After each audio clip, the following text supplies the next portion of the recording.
King Ito ang Fear, build ni tips King naman Fear. dyan. Lagi akong niloloko Kung ng kaklase ko pag nag-1v1 kami. Lagi akong natatalo. Eh, problema nyo na yan. Idol King Fear. De, joke lang. Sige, sige, sige. Bibigyan kita ng magandang emblem sa Argus mo para di na matalo yung Argus mo sa Argus to Argus, okay? So, una, click mo yung Fatal, Master Assassin, Lethal Ignition, okay?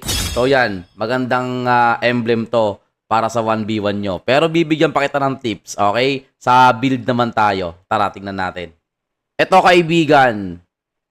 Bibigyan kita ng item para hindi ka na niloloko ng classmate mo at hindi kanya na tinatalo palagi pag nag-1v1 kayo sa Argus, okay? So, unang item natin, syempre, sundan mo lang ako ha. Corrosion Sight, Windtalker, Huskclaw, Berserker's Fury, Sea Halberd, at BOD. Okay? Kapag hinamon ka niya, gamitin mo yung build na to. Okay? Syempre, ang gagawin mo, may timing din yan, man. Okay? Lagi mo siyang uunahan. Kumbaga, dapat paultihin mo muna siya.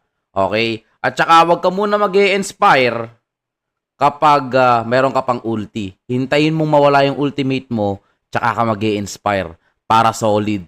Pwede mo siyang ma-one hit pag wala na siyang immortality. So, tinan mo yung damage ng build natin, ha.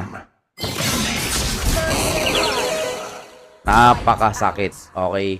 So, guys, ito yung ginagamit ko kapag may kalaban akong top global Argus. Tinan nyo naman, luging-lugi sila sa akin. Okay? Kasi naka-Warcry yung mga top global Argus, eh. Ako naka-Lethal Ignition ako. Tinan nyo kung gano'ng kakati, guys. Tinan nyo, ha. Pag sinamahan nyo ng Inspire, ganun kalala yung damage ng Argus natin. Ito yung build natin. So, sana natulungan kita, Christian. Ayan, good luck sa laban mo niyan. Sana manalo ka na sa classmate mo. Let's go.